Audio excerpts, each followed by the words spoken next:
High-ranking members of Iran's paramilitary Revolutionary Guard have reportedly been killed in a suspected Israeli airstrike in Syria. Iranian and Syrian state media say a commander and one of his deputies died in the strike, as well as 2 more members of the force. It hit a building in the capital, Damascus. Rescuers are still searching for people trapped inside the rubble. Regional tensions are escalating as Israel continues its war on Hamas in response to the October 7th terror attacks. Let's get more on this now from DW Special Correspondent Ibrahim in Jerusalem. Can you confirm this was an Israeli attack? No, we can't confirm that because there has not yet been any comment from Israel regarding that airstrike. That's not unusual for strikes believed to have Israel behind them. In the region earlier this month, an alleged Israeli drone strike killed a senior Hamas advisor in Beirut. The Israelis never confirmed nor denied or taken any responsibility for it, although it is widely believed that it was an Israeli attack. So it's not unusual not to have comment so soon after a strike or to never get comment at all. This information is, about the strike has been announced on Iranian state media. That's according to the Reuters news agency. And what do you know about the people who were targeted? We know, again, according to Iranian state media, that these were 4 Revolutionary Guard advisors, military advisors that were in Damascus advising the government of President Bashar al-Assad, who is closely allied with Iran, one of the few strong backers of the Syrian regime internationally. And there are also reports that a 5th person has been killed, although the nationality and the details of that 5th person are unclear.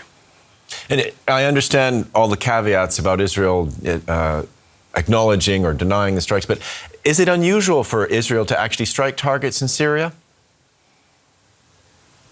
No, this is a long followed Israeli strategy, bombing Iranian targets in Syria, and these strikes have become deadlier since the October 7th terror attacks in December of last year.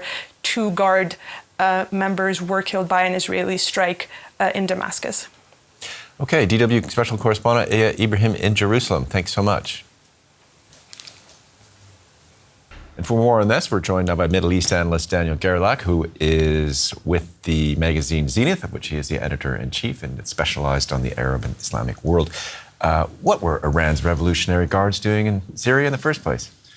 Well, Iran's Revolutionary Guard Corps is present in Syria since the onset of the Syrian civil war, more visible since 2012, 2013. So the IRGC are advising the Syrian government, which means, in fact, that they have troops on the ground. They're conducting operations. They're having militias, which are guided by Iran, but not necessarily composed of Iranian nationals. So Iran is very present as what comes close to military ally of Syria. These strikes are not new. Yeah. Israel has attacked Iran constantly in Syria. However, the magnitude of the strike, the violence of the strike in the city of Damascus, the number of casualties is something extraordinary. And I think this is another level of escalation. We have gotten used to these strikes, but this is something a bit more violent and bellicose. At this level, taking out a spy chief, it appears, has Israel struck this high before in Syria? This is a big blow. Yes, multiple occasions. On the first day of Christmas, 25th of December, Israel assassinated a high-ranking IRGC commander in Syria. His name was Razi Moussaoui, and this was so far, according to intelligence information, he was one of the key coordinators of operations of Iran in Syria with Iranian militias, the Syrian government, and at the same time Hezbollah. I wonder to what extent Iran is going to respond to this, because Iran has been taking many of those strikes. Yeah. Of course, there is a shadow war going on between Israel and Iran, but this happens in an interesting geopolitical context because there have been a number of Iranian operations in the neighborhood which the Iranians brand as anti-terror operations using drones and also missiles. But at the same time, there is a very interesting reshuffle of the security apparatus in Damascus itself, which happened yesterday. So maybe it's coincidence, but maybe it also there is a connection between these events. And to what extent is this linked to the war Israel is waging on Hamas in Gaza? It is connected because, of course, Iran considers Hamas a part of its so-called axis of resistance against Israel and the US. However, the Iranians have made it quite clear that what happened on 7th of October was a Hamas affair, was a Palestinian attack, and they had no hand in this. And I think we've heard a number of measured by its own standards, not very bellicose statements of the Iranian government, in particular the foreign minister, who seemed to want to de-escalate, not be dragged into this war any further. The same, of course, applies to the US. But what we see on the ground is something different. And I wonder to what extent the Iranians are going to perceive this as a provocation. The Iranians have struck a target in Iran a few days ago, in Iraq, in neighboring Iraq for the first time in Erbil a few days ago. And they said they had hit a Mossad cell, like a cell of the Israeli intelligence service that was illegally operating out of Iraq against Iranian security interests. So in a way, the Iranians might take this as an unofficial response by the Israelis.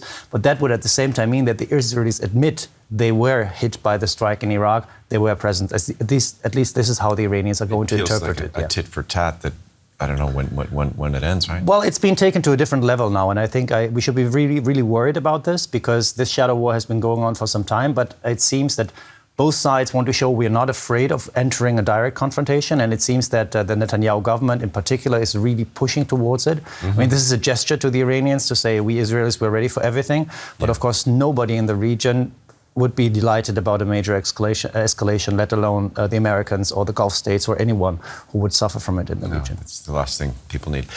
Middle East analyst Daniel Gerlach, thank you so much. Thank you, Nick.